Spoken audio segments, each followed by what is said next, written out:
No episódio de hoje, o papo é com um convidado que entende na prática como transformar presença digital em autoridade real. Com mais de 30 anos de experiência em comunicação, Samuel Leite é fundador da primeira agência 100% focada em LinkedIn no Brasil, Top Voice LinkedIn, e produtor de podcasts corporativos e atual presidente da ABPOD, Associação Brasileira de Podcasters. No nosso papo, falamos sobre reputação, consistência, posicionamento com propósito. Samuel é autor do livro Conecte, Influencie e Venda, um guia direto sobre como se destacar em meio a tanto barulho no digital. Se você acha que a autoridade se mede em número de seguidores, essa conversa vai te mostrar que o jogo é outro, e quem domina esse jogo não é quem fala mais alto, mas quem sabe o que diz. Agora, no Podcast para Podcasters. Começando o Podcast para Podcasters, este programa que vem explicar um pouquinho do mundo do audiovisual para você que caiu de paraquedas. Acha que podcast começou no vídeo? Errou, otário! Podcast começou há muito tempo atrás. Então, já explica pro teu algoritmo do que tu gosta, curte, siga, faz todo o trem. Por quê? Pra mim não, tô nem aí pra isso. Pra você precisa explicar pro teu YouTube do que você gosta. E hoje eu tô aqui com esse cara, você já viu o making off, ele é um gênio do LinkedIn, um cara que entende muito de podcast, vice-presidente da Associação de Podcasters do Brasil. Incrível, Samuel Leite! E aí, cara, tudo bem? Porra. Prazer, cara, estar aqui de novo contigo, é sempre uma alegria. Obrigado pelo convite e vamos bater papo, vamos conversar. Vamos bater papo e aí eu vou começar querendo saber quem é você na fila do feed, já que você é essa pessoa do digital. Quero saber como é que foi tua trajetória, da onde surgiu esse posicionamento de LinkedIn, podcast, me conta um pouquinho aí. Cara, bom, eu sou jornalista, né, de formação e de paixão, mas ganhei minha vida há muitos anos com publicidade, com a parte da venda da coisa, né, usando as palavras para vender efetivamente. Essa é um pouco o meu olhar, assim. E desde o começo da minha trajetória profissional, eu sempre fui muito apaixonado por tecnologia. Então, os meus projetos acadêmicos, eu já sou um dinossauro, digamos assim, né? Então, eu entro na faculdade justamente quando a internet entra, digamos, comercialmente no mundo, que foi em 95. E então, eu já entro com esse boom da internet acontecendo, começando a acontecer. Então, como eu estava apaixonado por esse mundo novo de possibilidades, tudo que estava acontecendo dentro desses ambientes, eu tentava de alguma forma conectar com a minha vida acadêmica. Então, os meus projetos tinham a ver com internet, ou com tecnologia, e eu tentei eu consegui moldar a trajetória da minha vida profissional para esse ambiente. Então, eu começo, meu primeiro trabalho, digamos assim, efetivo, foi como estagiário num portal de internet que se chamava AutoZ, existe até hoje, na verdade, que é um portal que falava do mercado automotivo, né, de A a Z. E aí o meu projeto ali dentro, o meu trabalho ali dentro era fazer a interconexão entre o time de tecnologia e design e o time de conteúdo. Como eu tinha o skill do jornalismo e entendia o que na época a gente chamava de novas mídias, ou pior, ou para quem está nos assistindo agora, tem um pouquinho mais de idade, vai lembrar, multimídia. Multimídia. Não é? Então a gente trabalhava muito entre a interconexão de conteúdo com tecnologia, e aí desde sempre eu comecei a fazer isso, enfim, então a minha trajetória começa aí. Então você apanhou muito na faculdade Apanhei. de jornalismo por querer colocar dentro do digital, né? Porque Muito. o jornalista brigava nessa época muito porque o digital... Eu fiz PUC, eu sou formado pela PUC, e na PUC a gente tinha... Eu fui a última turma da PUC a ter aula com máquina de escrever. Olha só. E aí depois fez a transição e tudo mais, mas quer dizer, eu vivi muito intensamente a junção entre o analógico e o digital. Eu acho que isso me ajudou, de certa forma, a conduzir a minha carreira. Quer dizer, quando a gente fala das coisas que a gente vai bater um pouco mais para frente, que eu faço hoje, efetivamente, elas são, no final do dia, interconexão entre o que a gente costumava chamar de analógico ou de mundo real, com o que a gente vive hoje de forma conectada quase que 100% do tempo. Eu acho que, assim, comunicação, ela... Eu falo isso, tipo, muda a plataforma, pode mudar, sei lá, as formas de falar, mas a real não mudou nada. Você continua se comunicando. Cara, quando a gente brinca de... a pessoa leva o celular pro banheiro, no banheiro tinha o jornal. Tinha. Então não mudou Exato. absolutamente Exato. nada. Exato. Eu gosto daquela máxima de que rede social existe já desde o tempo das cavernas, né? Porque você ficar em frente a uma fogueira conversando sobre a caçada do dia anterior não deixa de ser uma rede social, né? Você está conectado socialmente com outras pessoas. Então, claro que agora a gente tem uma camada digital que permite que você consiga estender ou colocar pessoas que não estão fisicamente, né, dentro dessa conversa. Mas, no final do dia, é uma rede. Estou conectando pessoas e agora talvez bots, não sabemos. Não sabemos, mas talvez, muito provavelmente, bots. Tem a teoria da internet... Como é que é? Teoria da internet vazia, uma coisa assim, que tem muito mais bots na internet do que pessoas. Uma coisa assim. É provável. E aí, bom, foi lá, se formou e tal, e aí se fundou a sua agência. Isso. E o Mercado Sonoro, que Isso. também é uma produtora. Isso. Me explica um pouco como que chegou nesse lugar. E tem a ABPOD. Isso, tem uma jornadinha aí. Vamos lá. Bom, eu em 2002, mais ou menos em 2003, eu trabalhava nessa empresa que eu mencionei, que era a dona por trás desse portal. E aí eu lembro que foi no dia 11 de setembro, literalmente no dia 11 de setembro, o proprietário dessa companhia chamou todo mundo para uma sala e falou, olha, o cara é visionário, né? O mundo vai ser antes e depois do que está acontecendo hoje.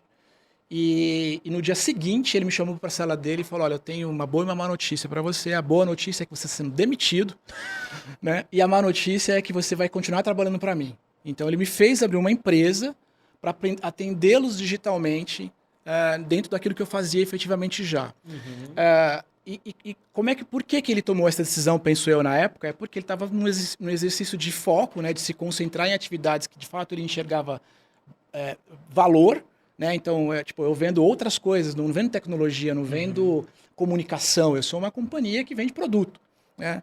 E aí, quando ele terceiriza parte do trabalho com a gente, quando nasce a minha empresa naquele momento, é um pouco desse movimento também de, eu entendi um pouco de onde eu estou inserido nesse planeta, que é ajudar as empresas a se comunicarem e a vender melhor. Então, nesse momento, nasce a Digitale, que é a empresa que eu fundei lá atrás, que teve uma jornada muito longa, a gente vivenciou muitas coisas nessa trajetória toda, mas ela nasce naquele momento com um pouco de objetivo de ser de se transformar no que eram as agências convencionais do meio na época, né? Agências de publicidade, né? Departamentalizadas, então tinha lá o departamento de criação, de mídia e tal. Só que isso com uma camada digital. Então era um pouco essa minha pretensão à época, né? De fazer o que a gente fazia no offline, mas também no digital, né?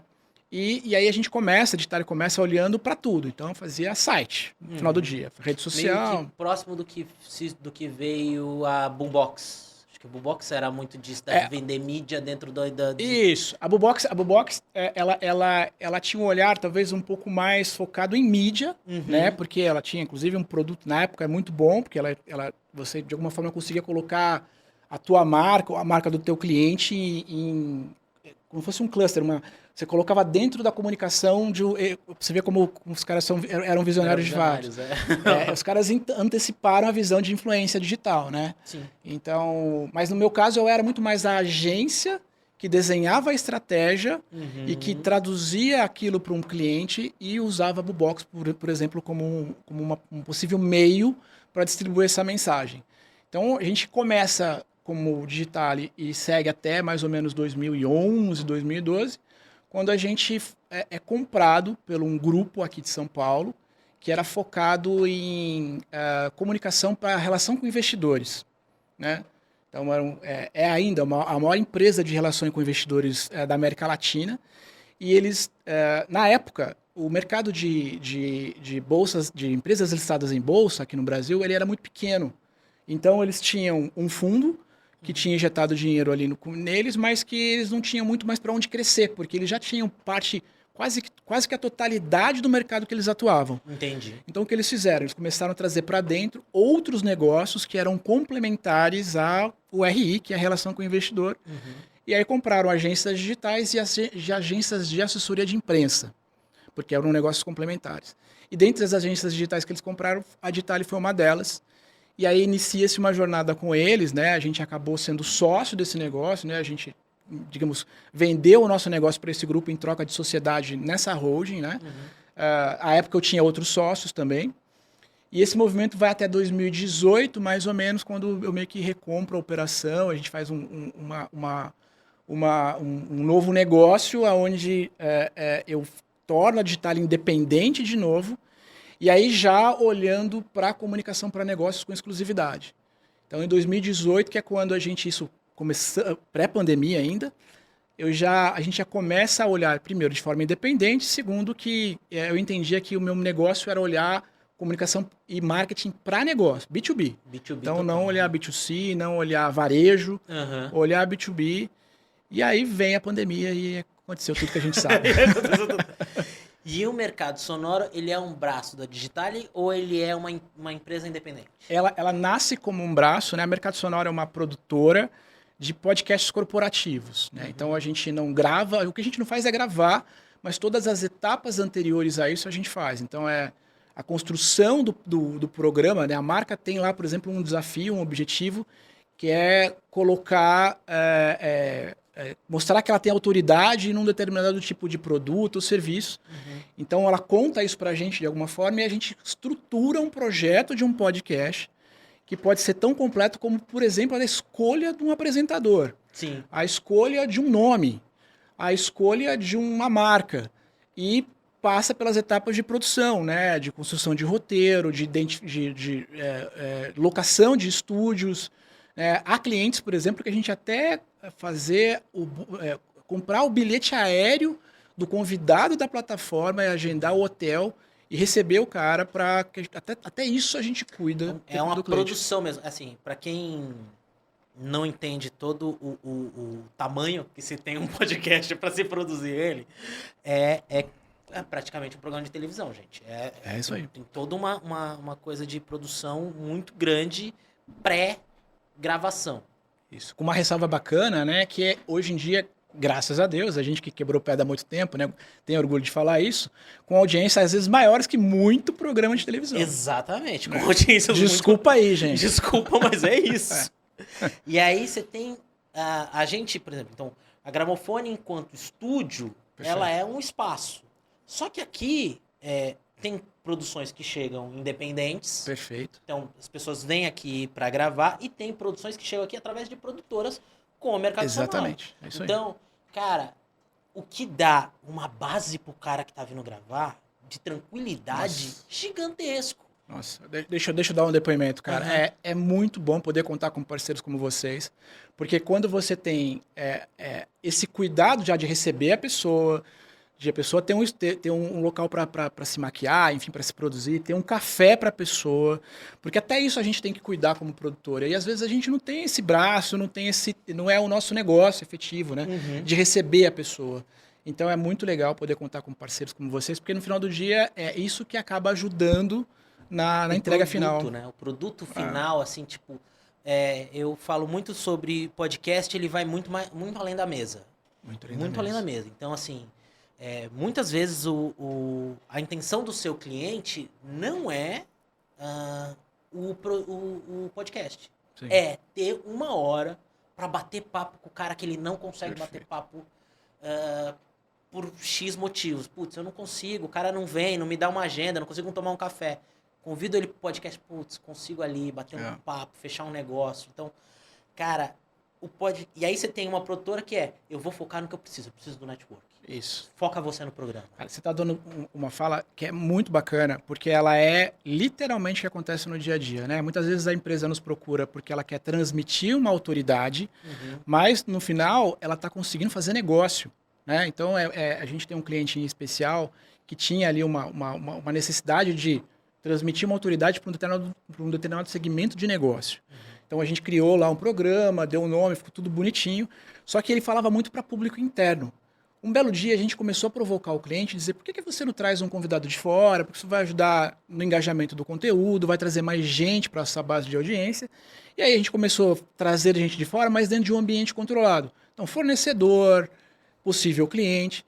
Quando sentou um prospect na mesa, foi um golaço. Por quê? Porque o cara deu palco para esse parceiro de negócio, O cara foi bem acolhido, né? Gostou de estar ali, trouxe os diferenciais da companhia dele, que ele representava, e no final, quando apaga-se as luzes do podcast, assina-se o contrato do negócio. Então é uma excelente oportunidade, podcast corporativo, né? Se você que está nos vendo agora, o podcast corporativo é uma excelente oportunidade para você não só transmitir autoridade, mas também para fazer negócio. Eu acho também, assim, incrível. E aí, ó, você tá escutando isso de um cara que é top voice do LinkedIn. Pois é. Que deve ter trabalhado pouco para chegar nessa posição. Porque, assim, cara.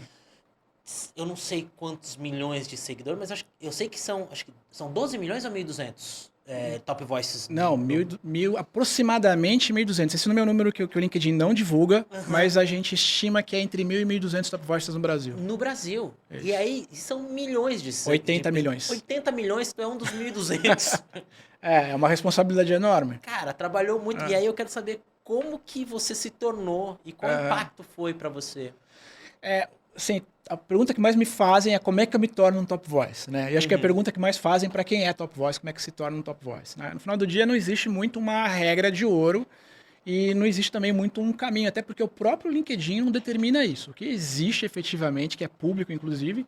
A gente já teve aqui uma das heads do LinkedIn. E Tá. aí ela falou o seguinte, a escolha do top voice, muitas vezes, vai contra até o nosso gosto pessoal. Perfeito, excelente. Então, dentro do próprio LinkedIn, não tem uma divulgação muito grande dessa métrica, assim. É uma coisa muito que eles têm um algoritmo, enfim, alguma coisa que determina quem são os top voices. O que se comenta, o que se sabe é que, na verdade, o LinkedIn tem uma máxima dentro da plataforma que é valorizar os protagonistas de opinião, né? Valorizar as pessoas que são importantes, que trazem importantes reflexões para a plataforma.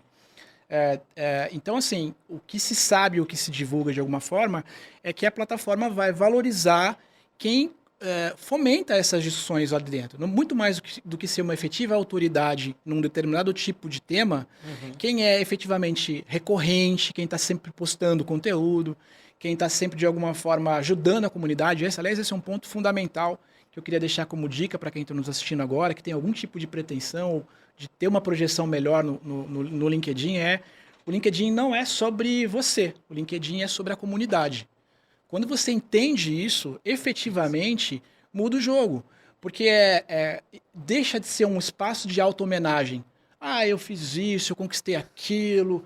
Muito obrigado aos meus colaboradores. Não, o LinkedIn não é sobre você. O LinkedIn é sobre a comunidade que você está inserido. Quando você começa a valorizar iniciativas do outro, quando você começa, de alguma forma, a tentar se colocar à disposição para ajudar na dor que o outro tem dentro da plataforma, aí a plataforma, seja ela do ponto de vista algorítmico ou seja ela do ponto de vista editorial, porque aqui no Brasil, em especial, existe um time editorial muito competente que avalia quem são essas pessoas, né? Você começa a entrar num radar, e aí sim, aí existe uma ciência de foguete, ali, um molho especial que, claro, eles não divulgam por razões óbvias, que você deve entrar em algum sistema e falar, olha, essa pessoa é elencável a ser um top voice. O jogo do LinkedIn, ele é tão isso que ele já é diferente na forma de distribuição, né? Que a gente, quando você comenta no meu post, eu vou para tua base, assim, eu começo a ser divulgado dentro da tua base. O que quer dizer que é muito mais sobre a conversa que você gera. Exatamente. Do que sobre... É engraçado. Sobre o conteúdo que você fez. Porque eu não tinha prestado atenção nisso até você falar agora, e agora para mim tá muito claro isso. É isso. A gente, na agência, a gente hoje talvez a gente use esse termo, esse título, eu até tenho um pouco de vergonhinha para falar que a gente é a única agência do LinkedIn brasileira, mas não é por prepotência, é porque a gente não conhece outra. A agência que eu digo é uma estrutura departamentalizada, com um time de mídia, de performance, de criação, de conteúdo.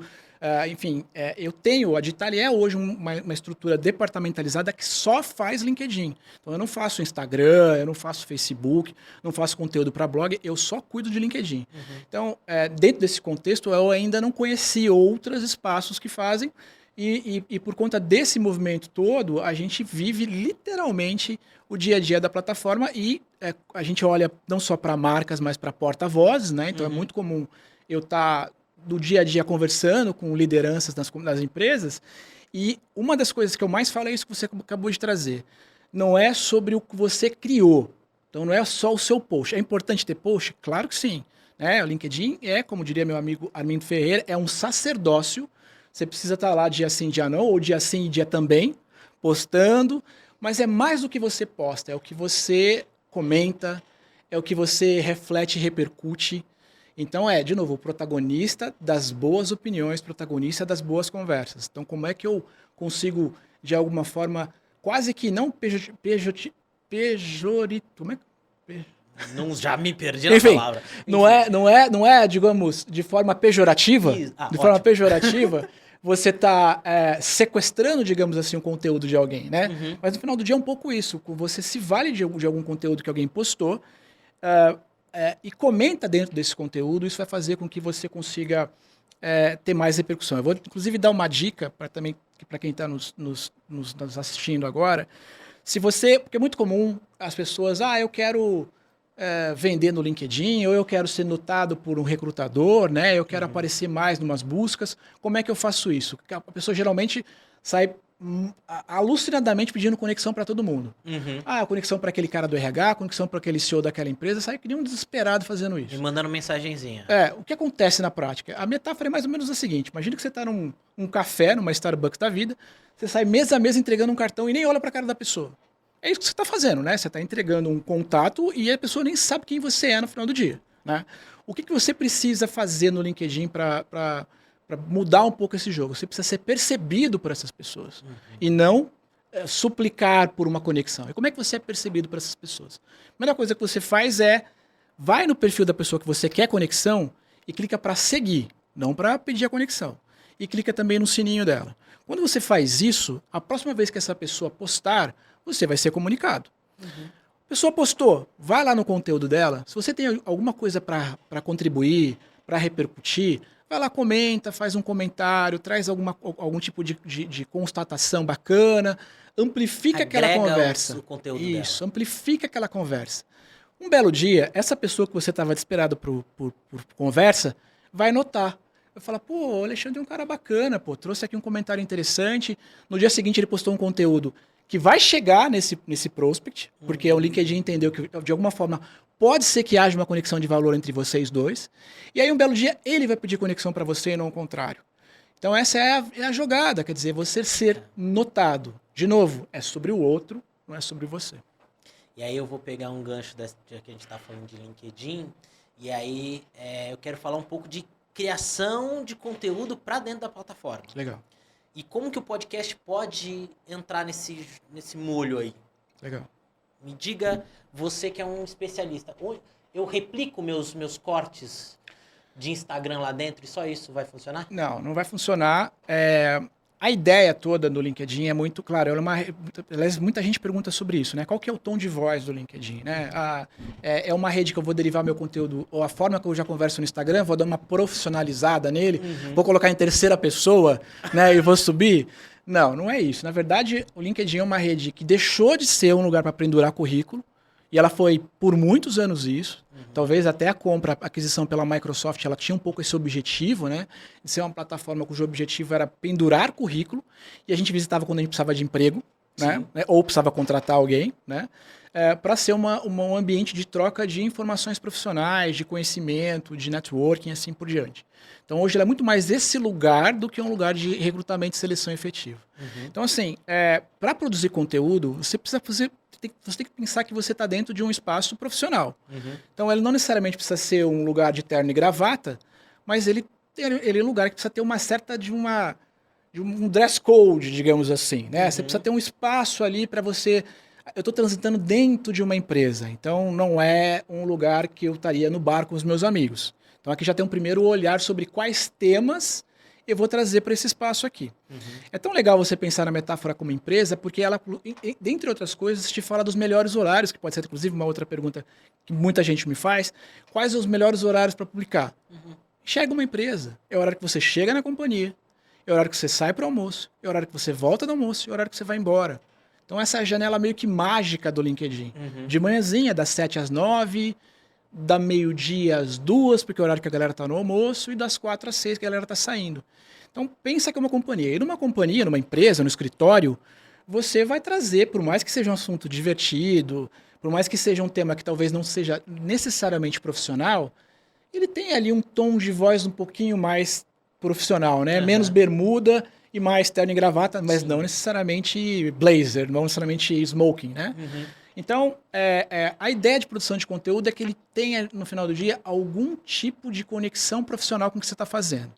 Então, eu vou trazer um tema para falar sobre, sei lá, sobre liderança, sobre humanização no trabalho, pensa sempre que, de alguma forma, eu preciso ter alguma conexão com o trabalho ali dentro, né? Sim. E familiaridade com o tema, né? Se a gente está falando num lugar onde está cada vez mais com IAs trabalhando para você, você não pode ir lá e buscar um tema que você não tem nenhum domínio, nenhuma familiaridade e nunca falou sobre isso. Porque é isso, é eu, um cara da comunicação, tentando ir no LinkedIn falar sobre, sei lá, sobre TI. Isso. Química, vamos falar. Química, eu não tenho a mínima ideia. Eu não sou um cara que vou me comunicar. As pessoas dessa área também não vão se comunicar comigo. Então, vai conversa de algo que você, eu sou um líder. Beleza, vamos falar de liderança. Isso aí. Eu sou uma pessoa que fala sobre comunicação, sobre marketing. Vai pra tua praia também, para poder transitar ali dentro. Né? É um pouco do que a gente falou no começo de protagonismo e de opinião. Então eu preciso ser liderança, uma autoridade naquilo que eu falo, até porque tem um negócio importante, Alexandre, porque você pensa o seguinte, vamos pensar em casa, assim, na metáfora de uma trajetória profissional de um cara que tá próximo dos 40 anos, mas que tem 20 anos profissionais, né? Então geralmente ele começa estagiário numa empresa, sei lá, automotiva, aí com 25 anos ele vira analista numa empresa química, e ele tá lá no LinkedIn, tá? Com 30 anos ele vira gerente, mas de uma empresa de varejo, né? Com 35 anos ele empreende, vai para uma startup que ele virou sócio. E com 40 anos ele entrou para academia e foi dar aula. Olha a audiência que esse cara construiu ao longo da sua trajetória, nesses 20 anos, e perceba como ela é diversa. Então eu tenho automotivo na minha base de audiência, eu tenho agro, eu tenho tantos públicos distintos, e isso vai afetar a minha entrega no final do dia do meu conteúdo. Então, também é muito importante, esse é um erro muito comum de quem tem trajetórias muito diversas, profissionais. Meu conteúdo não engaja. É porque a tua audiência é muito diversa. Então você precisa fazer um trabalho de conexão, de novo, ou de reconexão, talvez, com a tua audiência hoje foco. Que seja, por exemplo, no caso que eu mencionei aqui, acadêmico. Então eu preciso falar com, sei lá, com os reitores de universidade, com o pessoal que faz... objetivo mesmo, né? No final você tem que ter um ponto de objetivo que fala, cara, eu preciso traçar o meu público-alvo, Isso aí. é esse, então eu preciso traçar uma linha até ele. Por mais que eu possa usar a minha referência, falar do agro no meio da minha fala, mas não é com essa galera que eu tenho que falar agora. Exatamente. O tom de voz é outro, né? Total. Então, olha como as coisas começam a ganhar outras camadas. Então, você já tem uma camada ali focada num tom de voz profissional, que é uma premissa da rede, mas você tem que trazer também os detalhes da tua indústria para a tua ocupação atual, né? Para a tua persona digital. E aí, precisa de milhões de seguidores para falar com muita gente? Eu acho que também essa é a delícia de plataformas de profissionais como o LinkedIn, em especial do LinkedIn, porque você não precisa ter uma base enorme de seguidores, mas se você falar com uma base pequena, mas de figuras que são absolutamente engajadas com a tua indústria de atuação, você vai ter sucesso, né? Então, é um pouco da premissa hoje que a gente vive de influenciador / micro-influenciador. A gente tinha, durante muito tempo, uma única alternativa. Se eu quisesse falar com alguém que tivesse uma audiência digital, eu tinha que recorrer a um Whindersson da vida, um cara que tem, sei lá, 20, 30 milhões de seguidores. Hoje em dia, às vezes, você conectando um micro-influenciador, você vai ter efetivamente mais resultado do que fazer uma campanha com o Whindersson. Eu tenho uma teoria de que tem muita gente famosa para alguém. Boa. Então é o seguinte, cara, você pega aí uma pessoa que tem 3 milhões de seguidores, tá? Pra mim, não tenho ideia de quem seja ela. Perfeito. Eu não sou um dos 3 milhões. Perfeito. Mas uma galera Se passar do lado no shopping, vai parar pra tirar foto. Sim, A gente sai um pouco do Tony Ramos, sim. que é famoso pra todo mundo, Isso. e vai pra uma galera famosa pra alguém. Exatamente. É muito louco isso. Exatamente. E acho que a gente tá um pouco nessa transição de percepção. Faz sentido. A gente tava, como a TV sempre foi muito forte, uma mídia de massa muito grande pra muita gente, quando a gente começa a nichar, não dá pra não falar que o Whindersson não é famoso. Isso. Mas meu avô não tem a mínima ideia de quem é ele. Posso fazer um momento jabá aqui? Faça. Então, esse é o motivo pelo qual eu escrevi esse livro. Olha o gancho. Levantei bonito, né? Foi bonito. Que é basicamente um pouco. Ele surge um pouco dessa reflexão que você está trazendo, que é, inclusive, um dos primeiros capítulos, ele fala. Aliás, eu queria te presentear. Opa, com o obrigado. livro, né? Ele fala um pouco dessa reflexão de o consumidor mudou. Né? Então, você trouxe a reflexão lá sobre que antes a gente usava a TV e era um tiro de canhão, e eu falo um pouco sobre isso, sobre a dinâmica do merchandising, que era assim que as pessoas vendiam no final do dia, no começo, né? Então você pegava uma coisa, mostrava para a câmera era ao vivo, não tinha playback, né? Você gravava tudo que está acontecendo ali ao vivo, e aquela pessoa num tiro de canhão comunicava a todo mundo. Hoje em dia, não é mais eu que estou comunicando de forma ativa, efetivamente. O consumidor tem papel fundamental na escolha do produto que ele quer consumir. Então, não cabe só a mim vender. Eu preciso, como é o tema do livro, conectar e influenciar primeiro. Porque se eu não influenciar essa pessoa de alguma forma, e se não me conectar de alguma forma com essa pessoa, eu não vou fazer efetivamente a venda com ela. Então, é ela que começa me escolhendo como um potencial produto ou serviço que ela quer comprar. A decisão está nas mãos dela, porque ela pesquisa, porque ela vai num Reclame Aqui da vida para saber se eu tenho algum tipo de reclamação efetiva.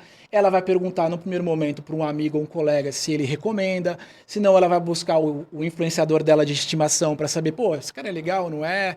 E assim por diante. Então, hoje em dia, o formato de venda mudou completamente. Ele pressupõe a etapa da conexão. Total, e da por isso que a gente influência. vê marcas tão grandes focando muito no CEO, no VP, Exato. nessa galera que ele é um produto de conexão. Ele é um produto real, um ser real ali dentro que conecta todo mundo dentro do... Porque senão eu fico ali falando vira uma panfletagem, né? O que você fala, puta, vira panfleto, cartãozinho todas as mesas. Perfeito. Cara, quando você tem alguém, você fala, tá, pô, quem me deu o panfleto foi o João. O João é um cara que eu gosto. Putz, o João me falou disso aqui. Ele vende tal produto. Então, você conecta e influencia.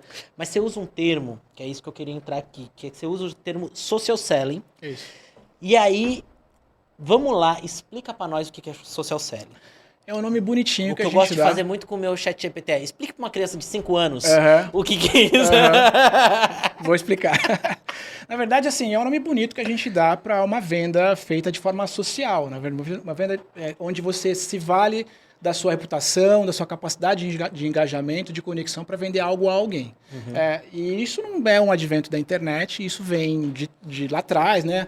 Aquela senhora que ia de casa em casa para vender cosméticos para sua tia, para sua avó, para sua mãe, ela já fazia, de alguma forma, um social selling. Hoje, com o digital como uma camada adicional a essas estratégias todas que a gente tem, não só de conexão, mas de venda e de comunicação, ela ganha uma outra dimensão. Então, social selling é aquela venda, aquele produto que alguém te sugere no Instagram, é aquele bannerzinho que alguém te recomenda para comprar um produto no seu WhatsApp, no seu LinkedIn, enfim. É uma venda que se faz por meio desses espaços digitais com essas particularidades todas que a gente vem conversando aqui. Né?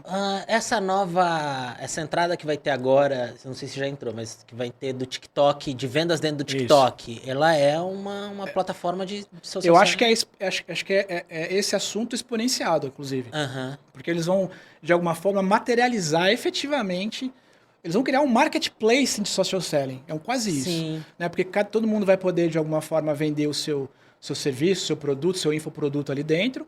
Só que ela está dentro de um espaço que vai ter ferramentas de comercialização, de monetização, e vai ser muito fácil para alguém que está do outro lado comprar ali a um clique de Um distância. clique, né? Você Exato. vai cadastrar.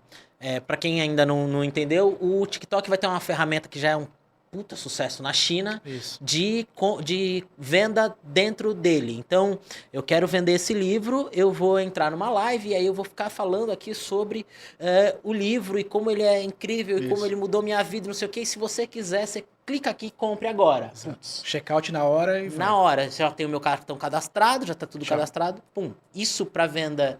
E aí lá tem uma galera, e tem estúdios, e tem tudo isso já prontos para venda. Assim, tipo, a galera já focada 100% Isso. nisso. Com a questão de que não é tão merchan vazio.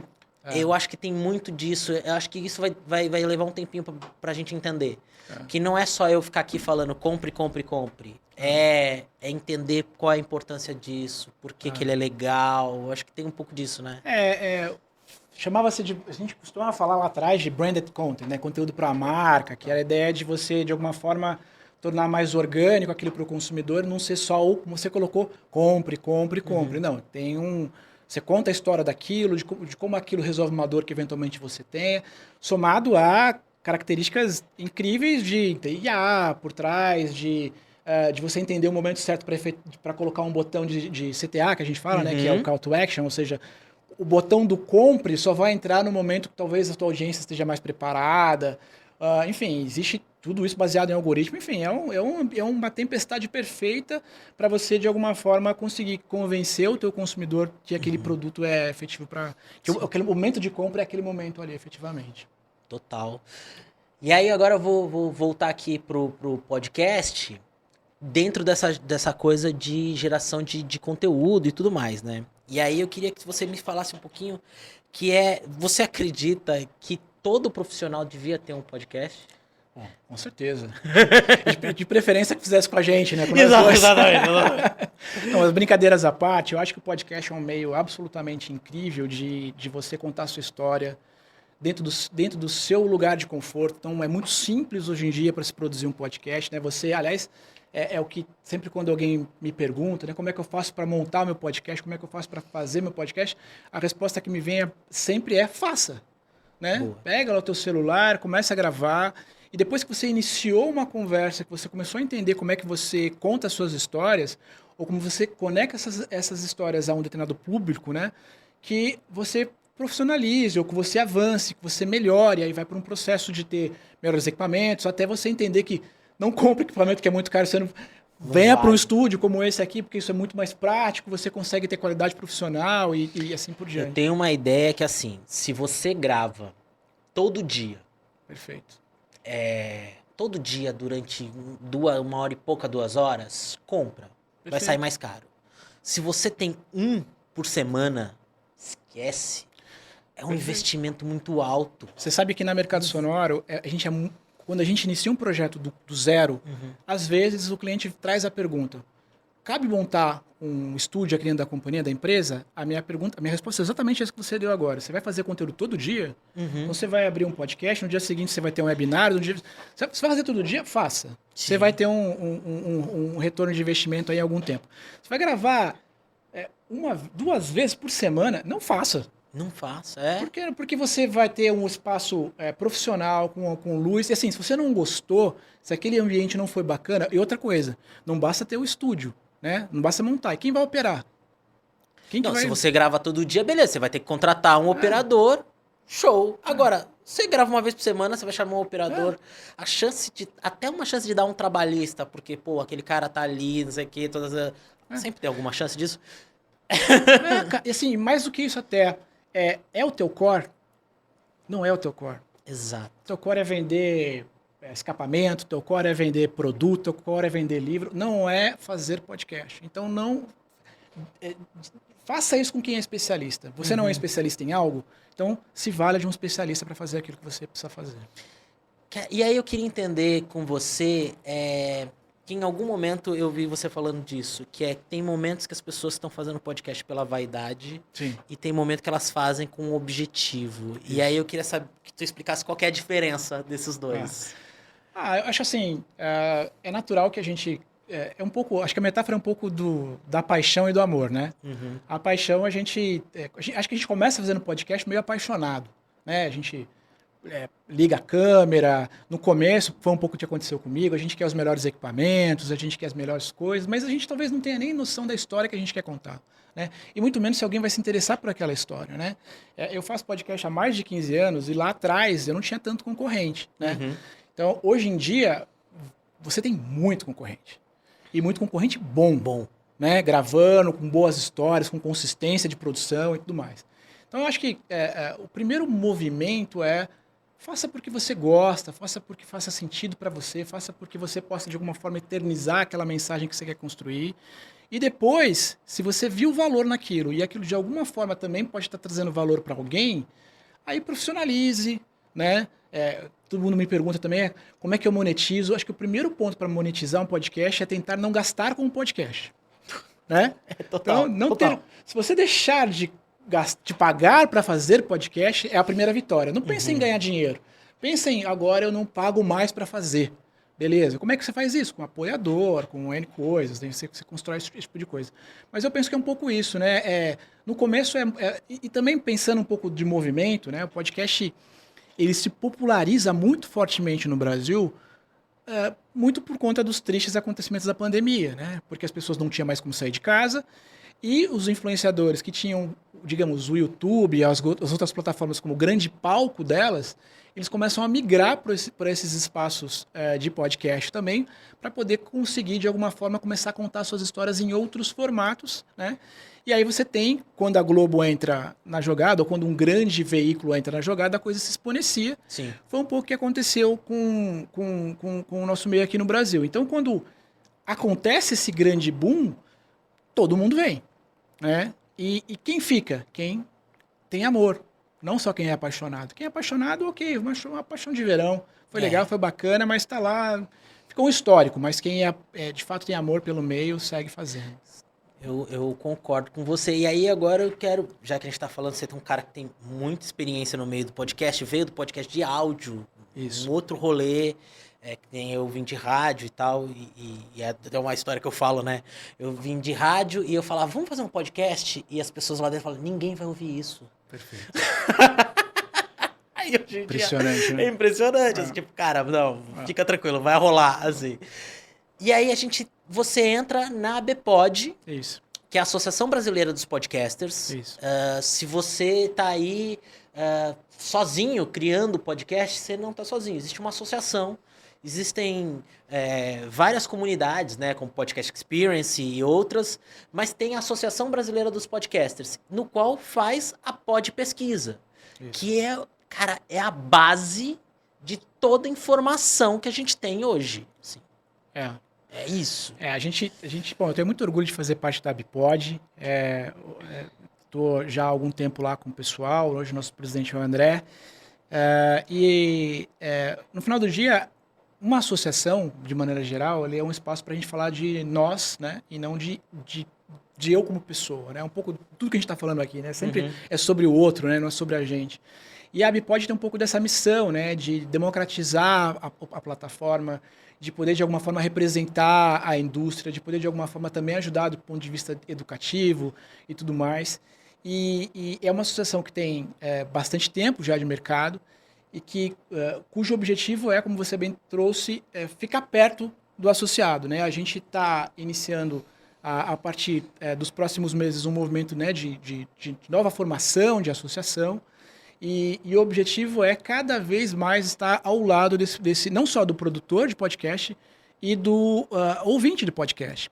E é como você bem colocou, a nossa principal entrega, uma das principais entregas que a gente faz é a Pod Pesquisa, que é uma pesquisa cujo grande objetivo é entender como é a vida e como são as dificuldades e oportunidades de quem produz um podcast, né, de quem está atrás dessas câmeras e de quem escuta um podcast, de quem está nos ouvindo, quem agora está nos assistindo pela internet.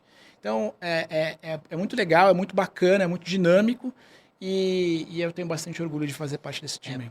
Para quem ainda não viu uma Pod Pesquisa, assim, eu acho legal que eu tenho as informações minha e dos meus clientes, sexo, idade, tudo faixa, renda, tudo isso. Dentro da Pod Pesquisa, eu consigo entender como está o mercado em geral, né? Isso. Então, quem são os ouvintes de podcast? Qual é a classe social dele?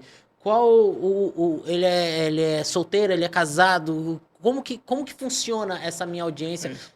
Como são as pessoas? E aí eu queria saber com você qual o dado que mais te chamou a atenção na última Pod Pesquisa 24, 25? Isso.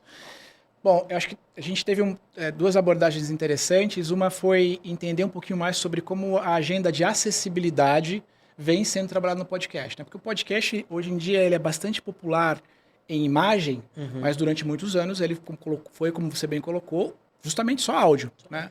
Então, quando era só áudio, ok, era um ambiente muito mais acessível por razões óbvias, né? As pessoas ouviam efetivamente.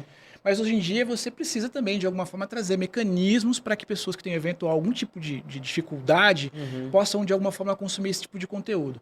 E ainda a gente está no início de uma jornada, mas já é um tema, essa é uma boa avaliação, foi uma boa notícia, de que alguns produtores, né, parte de cerca de 10 a 12% dos produtores de conteúdo já estão com uma agenda de acessibilidade. Há 2 anos atrás era nulo isso não aparecia, era traço, né? Outra coisa que eu acho bacana é o uso da inteligência artificial. E a gente está falando de dados que foram compilados ao final de 24, né? A nossa nova pesquisa a gente lança esse ano. Em 24, que já não tinha, a gente não estava, digamos, um cenário de inteligência artificial generativa tão importante ou tão evoluído. Não estava tão popular também. Não estava popular. A gente já tem um volume de mais da metade, ou seja, 51% das pessoas usam ferramentas de IA generativa para alguma coisa. E parte importante delas para tratamento de áudio. Então, isso é um dado interessante. Outro é que a gente ainda não tem, existe um volume muito ainda próximo, equilibrado entre produtores de podcasts de gênero, né, mulheres e homens, mas ainda o número predominante é de homens que produzem podcast no Brasil. E a principal dor, né, de quem produz podcast hoje é monetizar. Né? Como é que a gente falou aqui, como é que a gente ganha dinheiro com isso. Né? Cara, acho que entender que isso aqui não é o produto final. Perfeito. Se você tá pensando... Porque assim, uma coisa eu, enquanto influencer, montar um podcast porque eu tenho uma base de alguns milhões de pessoas e eu vou conseguir entregar, e aí as marcas vão olhar, e para as marcas vai ser interessante. Então, a primeira coisa que eu penso, se você é um influencer e não tem um podcast, você tá errado. Sim. Porque você tá criando muito conteúdo e pode sentar na mesa ali e falar muita coisa. E aí, você tem já uma base. Para quem não tá nesse jogo de influencer, o jogo de influência é mais importante. Perfeito. Então, trabalhar network, trabalhar a sua autoridade, trabalhar a autoridade da sua empresa, trabalhar o branding dela. Então, o que a minha marca pensa? Cara, você só vai saber como sua marca pensa num podcast. Exato. E hoje tem uma preocupação, ou a gente vive um momento hoje muito interessante, é que esse consumidor que já é, de alguma forma, decisor de compra, que nasce já depois da internet aqui no Brasil, ele enxerga a marca, sim, como um ambiente de tijolo, ou seja, é uma marca, não é uma pessoa, mas ele quer saber o que as lideranças daquela marca pensam sobre alguns temas. Total. Né? Então, se essa marca se pronuncia sobre questões de diversidade de uma forma muito subjetiva, se ela não toma partido sobre alguma coisa, ela já tomou partido, né? E isso pode prejudicar uma marca. Então, esse é um tema importante, e podcast, como você bem colocou, é uma forma muito legal de você colocar algumas deixar claro para a audiência algumas agendas, né, que eventualmente você participe. Total. E aí, você acha que para quem quer produzir podcast, principalmente voltado para empresas, assim, produzir podcast em áudio, apenas em áudio, é um caminho ou não? Acho que depende. Mas hoje em dia, dos clientes da Mercado Sonora, a gente não tem mais nenhum cliente que é só áudio. A gente já teve até 24 de janeiro, fevereiro de 24, a gente até teve um cliente que nasceu só em áudio, e aí a gente naturalmente migrou. Mas eu acho que não dá para negar a importância de você poder, de alguma forma, pegar fragmentos dessa conversa que a gente está tendo aqui e repercutir isso em outros espaços, né? Ou fazer o tal do uso do corte. Porque ele é fundamental hoje em dia, é uma ferramenta que ganhou uma importância enorme. Ela tem um efeito colateral notável, que é as pessoas às vezes pegam um fragmento daquilo e aquilo vira uma verdade absoluta. A pessoa não ouviu todo o conteúdo, não sabe o contexto de como é que foi produzido aquele corte, mas ele é uma forma de chamar a atenção das pessoas para algum tema, né? Então, eu diria que é muito bacana, é muito importante você ter a camada do vídeo como uma estratégia importante na sua trajetória. Eu já gravei podcast para a marca, onde eu tive que buscar 2 estúdios de áudio, um para um host, um para um convidado, porque as pessoas estavam em locais diferentes. A marca tinha um cuidado muito grande com a questão da produção do áudio, né? Então, a gente não podia correr o risco de um microfone caseiro ali do convidado estar ruim. Cachorro latido fundo. Cachorro latir, enfim. Então, a gente fez um ambiente controlado em literalmente 3 estúdios. Eu num estúdio remoto, vendo 3 pessoas com câmera aberta de celular, porque ali no caso não era importante ter a câmera, era só ter o áudio. Mas hoje em dia não faz muito mais sentido. Hoje em dia você já consegue ter recursos. Quando a gente começou a produtora, a gente começou com resumos de livros, a gente trabalhava com resumos de livros no Livrocast, e aí o Livrocast passou a ser um produto onde tinham especialistas falando sobre um livro. Legal. Né? Muito mais. O áudio, ele dá essa possibilidade. Então, eu tinha um especialista que estava em Londrina, a gente tinha um estúdio em Londrina, legal. A gente tinha um locutor que normalmente estava em Santos, que é o Rick Elblin, que normalmente ele estava em Santos, e você tinha um outro especialista aqui em São Paulo. E aí, você fazia esse giro entre todo mundo, cada um gravando o áudio em um estúdio, quer dizer, fino o áudio, junta todo mundo na edição. Pro vídeo, dá. Mas é um pouco mais estranho. Eu acho assim... Parece que não é podcast, né? Parece que não é podcast. Porque podcast é um pouco isso aqui que a gente está tendo agora, né? Total. Um pouco uma mesa, a gente olhando no olho, conversando, trocando ideia. Mas, de fato, para as marcas, a gente acaba tendo, em alguns momentos, essa dificuldade por razões óbvias, porque muitas vezes a marca tem essa... Geralmente é uma marca nacional, os caras têm operação em vários lugares. E você não dá para você ter todo mundo numa mesa só. E é muito caro, às vezes, ter todo mundo numa mesa só. Mas eu acho que perde um pouco desse calor aí do olho no olho e tudo mais. Tanto que quando você pensa nos podcasts hoje que a gente tem hoje, populares, né? Para citar os mais importantes, o Flow e o Podpah, no início do desenvolvimento dos programas, a maior verba, o maior custo dos caras era a logística, né? Era trazer o convidado, era aéreo e hotel, para trazer o cara, não era nem equipamento, era o gasto que você tinha para trazer o cara para ter boas conversas, né? Então... importante. Isso é uma... Mas para quem não tá nesse tamanho, e aí eu acho que vale você ligar, falar as agendas. Falar assim, quando você vai estar em São Paulo? Isso. Cara, beleza. Então, vou estar em julho e eu tô em São Paulo. Beleza, em julho a gente grava. Boa. Então, fica muito focado nisso. A agenda, eu acho que... assim, quando a gente fala de monetização, eu acho a maior dor para quem tá no podcast... por uma questão de receita, de gerar renda e tal. Mas o dia a dia, a maior dor é a agenda. Cara, sim. Sem dúvida. Ainda mais, pensa quando você tem, sei lá, 4 pessoas numa mesa. Mais um estúdio? Mais um estúdio, exato. São 5 variáveis. E aí uma cai, aí você tem que remarcar com as outras 4. É difícil, é um problema sério, mas, enfim, por isso que você precisa contratar um mercado sonoro e uma gramofone. Exatamente. Para poder resolver os seus problemas. A gente sofre no teu lugar, fica tranquilo que a gente não vai deixar de ter sofrimento. Não se preocupa com isso. Mas a gente sofre no seu lugar. E aí, a gente tá muito nessa coisa da IA. Você tem alguma que você acha que assim, putz, é legal para quem faz podcast, que você... Momento dicas? Momento dicas, vamos lá. Eu tenho vários, cara. Assim, eu sou um entusiasta de ferramentas, né? Eu acho... sempre que posso, estou experimentando, estou entendendo. Enxergo a inteligência artificial como uma copilota daquilo que eu faço. Não é ela que escolhe o caminho. Eu vou para um caminho, pergunto para ela se o caminho vai ter lombada ou não, e é isso que eu faço, enfim. Mas tem IAs muito boas, né? Para citar algumas, eu gosto muito para uma IA para tratamento de áudio, sobretudo quando você precisa pegar um áudio que não está de uma gravação externa, remota, você não tem a pessoa contigo num estúdio, que é a da Adobe, né? Adobe Podcast. Adobe Podcast tem uma IA bastante interessante para tratamento de áudio. O modelo deles, o V2, está incrível.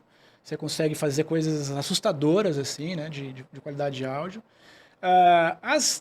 Os motores generativos convencionais, né, o ChatGPT, Gemini, a Claude, enfim, todas essas plataformas são espaços legais para você fazer uma estratégia de revisão de conteúdo, de pesquisa de base. Acho que pode ser um lugar legal. O que eu costumo fazer, inclusive, como dica, é pegar o meu roteiro, que eu já estruturei, e mandar para a plataforma, e com base nele pedir recomendações, né? Eu sempre coloco isso como uma recomendação, como uma sugestão, e não pedindo para a plataforma criar. Não peço para ela criar, eu peço para ela Vou recomendar. botar uma que a gente fez, que eu fiz para essa nossa conversa. Montei roteiro, pá, todo bonitinho, perguntas, não sei o que e tal. E aí eu mandei para ela ver quais as perguntas estavam redundantes. Boa, excelente. Putz, ali ela já, ó, essas daqui estão redundantes, junta, aquilo ali. Eu falei, eu precisava de um gancho para de um gancho para tal coisa, porque não tá muito. Não, muda a posição dessa pergunta, porque Legal. aí você vai ter uma conversa mais orgânica e tal. Então, isso me ajudou muito, assim, tipo... É um copiloto, né? Alguém que tá... É uma assistente da tua construção criativa. Total. Né? Então, eu acho que esse é o grande uso da inteligência artificial, né? Você usar a ferramenta como alguém que está te amplificando, está tornando o teu trabalho um pouco mais dinâmico, né? Então, acho que esse é um bom espaço. E aí tem uma outra que eu já vou... Não sei se você usa, mas é boa para estudar convidado. Que é... Google Notebook LM.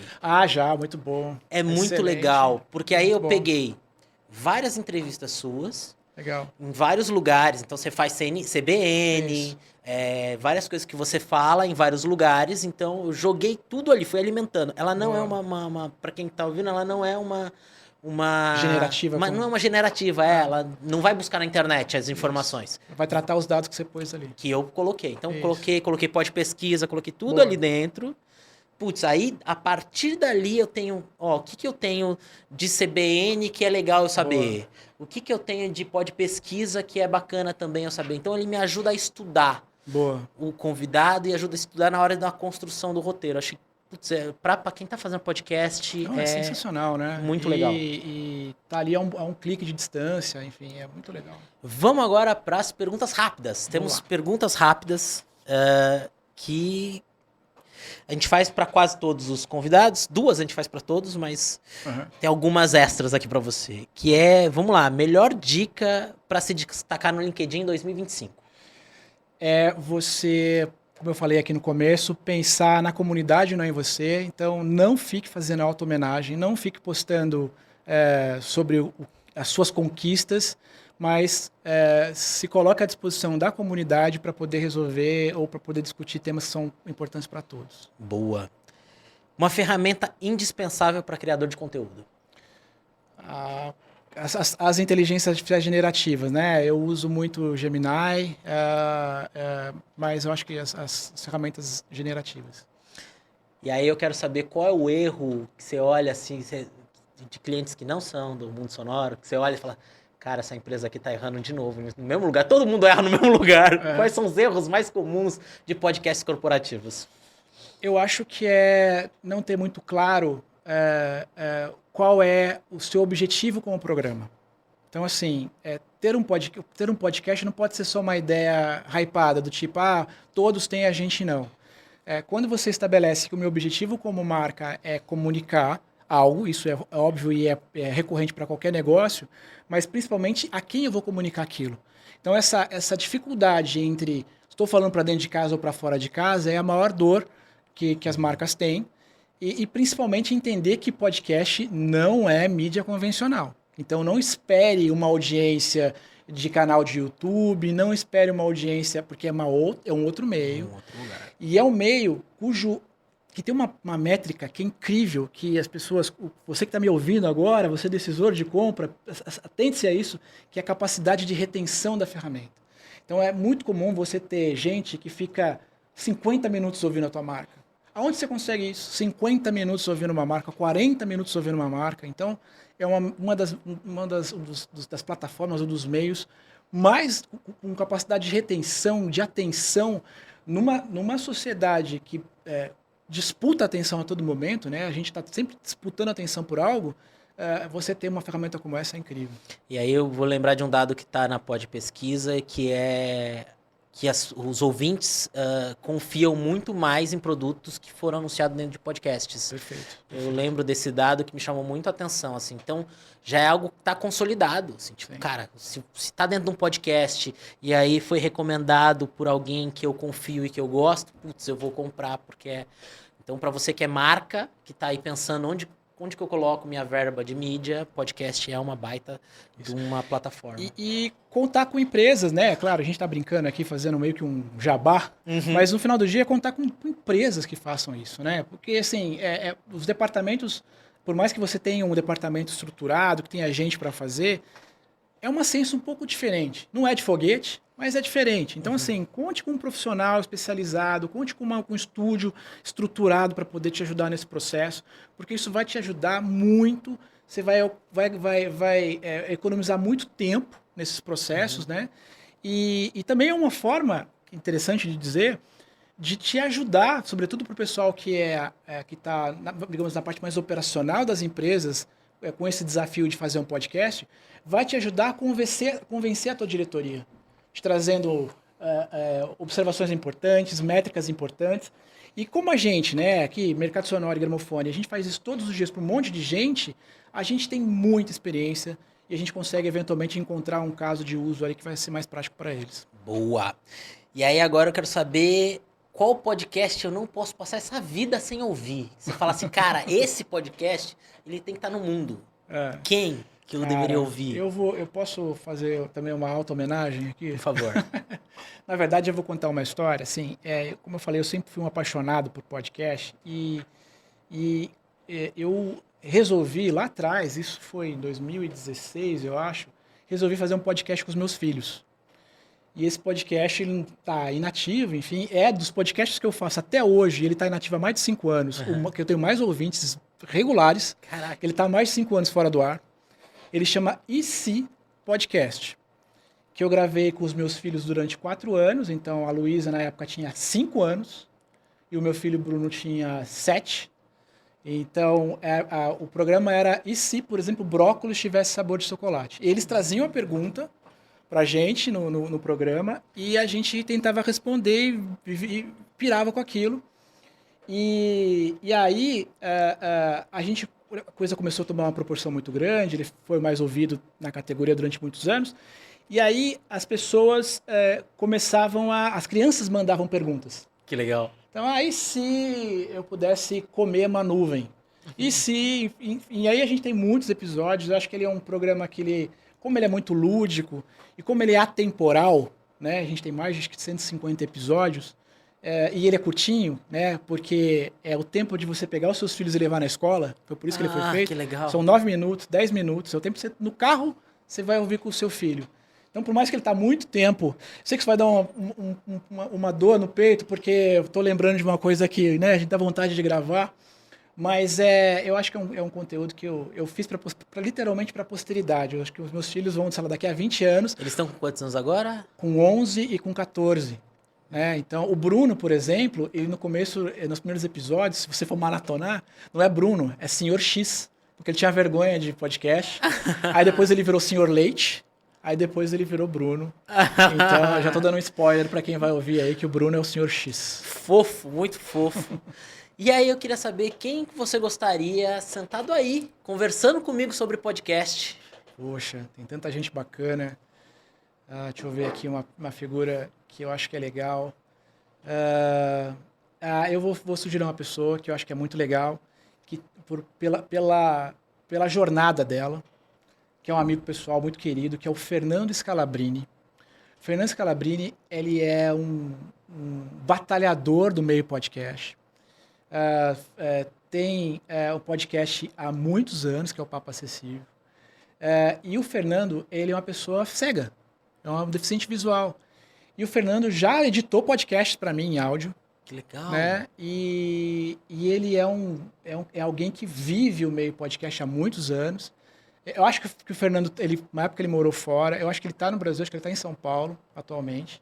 Então ele é uma figura que eu acho que ia ser uma excelente conversa, porque é uma layer completamente diferente. Eu quero muito. Né? Já gostei muito. Vou conectar você com o Fernando. Eu quero muito. Scalabrini é uma figura muito querida, eu tenho um carinho muito, muito grande. E ele tem o Papo Acessível, que é esse podcast que eu mencionei, que é um podcast que traz o olhar, a visão, a percepção da comunidade que é deficiente visual, que é cega, por meio do podcast. Perfeito. E agora eu quero saber onde compramos este belo livro, onde encontramos Samuel. Fala aí, passa tudo. Legal. Bom, eu estou com plataforma no LinkedIn, a minha plataforma preferencial, é onde eu estou sempre ali regularmente, né? Você me encontra no linkedin.com/in/Samuel Leite, ou só procurar Samuel Leite você vai me encontrar. Esse livro, ele está na Amazon, então você consegue encontrar ele na Amazon na versão física e também na versão e-book, né? Se você tiver o Kindle Unlimited, você consegue baixar ele gratuitamente. E é isso, basicamente é isso. Né? Você também me encontra na Digitale e na Mercado Sonoro, que são as empresas que de alguma forma me ajudam a pagar os boletos. Doutor, muito obrigado. Foi incrível ter você aqui, conversar e aproximar ainda mais a Mercado Sonoro, a Gramofone também da ABPOD, que eu acho que é fundamental para a construção desse mercado que a gente tem agora. Para você que ficou até aqui, muito obrigado pela sua audiência. Começa, meu filho. Não espera cenário perfeito, tudo acontecer. Não. Começa. Caminha que o caminho se abre. Vai-te embora. Falou, até a próxima. Esse podcast foi produzido por Gramofone Podcast.